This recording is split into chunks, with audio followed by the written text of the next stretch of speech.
أعوذ بالله من الشيطان الرجيم. بسم الله الرحمن الرحيم. الرحمن علم القرآن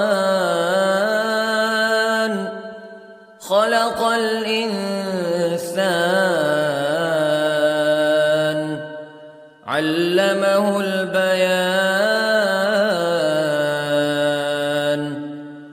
الشمس والقمر بحسبان والنجم والشجر يسجدان والسماء رفعها ووضع الميزان ألا تطغوا في الميزان وأقيموا الوزن بالقسط ولا تخسروا الميزان. والأرض وضعها للأنام فيها فاكهة والنخل ذات الأكمام والحب ذو العصف والريحان فبأي آلاء ربكما تكذبان. خلق الإنسان من صلصال كالفخار وخلق الجان من مارج من نار فبأي آلاء ربكما تكذبان.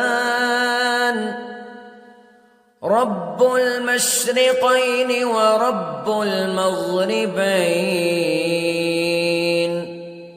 فبأي آلاء ربكما تكذبان. مرج البحرين يلتقيان بينهما برزخ لا يبغيان فبأي آلاء ربكما تكذبان. يخرج منهما اللؤلؤ والمرجان فبأي آلاء ربكما تكذبان. وله الجوار المنشآت في البحر كالأعلام فبأي آلاء ربكما تكذبان. كل من عليها فان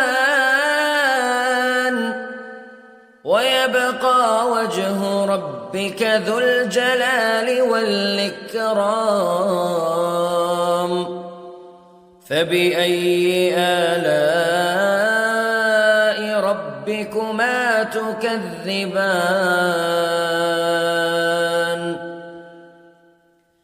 يسأله من في السماوات والأرض كل يوم هو في شأن فبأي آلاء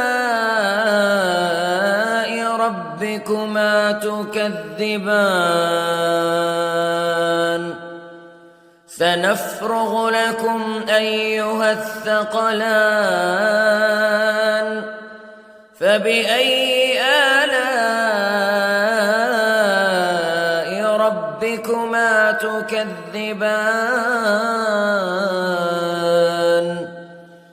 يا معشر الجن والإنس استطعتم أن تنفذوا من أقطار السماوات والأرض فانفذوا لا تنفذون إلا بسلطان فبأي آلاء ربكما تكذبان يرسل عليكما شواظ من نار ونحاس فلا تنتصران فبأي آلاء ربكما تكذبان فإذا انشقت السماء فكانت وردة كالدهان فبأي آلاء ربكما تكذبان فيومئذ لا يسأل عن ذنبه إنس ولا جان فبأي آلاء ربكما تكذبان يعرف المجرمون بسيماهم فيؤخذ بالنواصي والأقدام فبأي آلاء ربكما تكذبان هذه جهنم التي يكذب بها المجرمون يطوفون بينها وبين حميم آن فبأي آلاء ربكما تكذبان ولمن خاف مقام ربه جنتان فبأي آلاء ربكما تكذبان ذواتا أفنان فبأي آلاء ربكما تكذبان فيهما عينان تجريان فبأي آلاء ربكما تكذبان فيهما من كل فاكهة زوجان فبأي آلاء ربكما تكذبان متكئين على فرش بطائنها من استبرق وجنى الجنتين دان فبأي آلاء ربكما تكذبان فيهن قاصرات الطرف لم يطمثهن إنس قبلهم ولا جان فبأي آلاء ربكما تكذبان كأنهن الياقوت والمرجان فبأي آلاء ربكما تكذبان هل جزاء الإحسان إلا الإحسان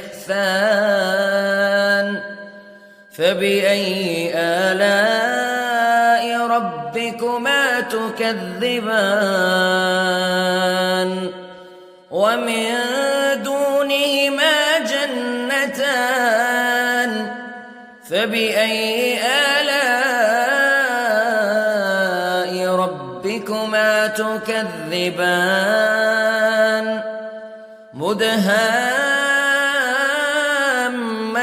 مدهامتان فبأي آلاء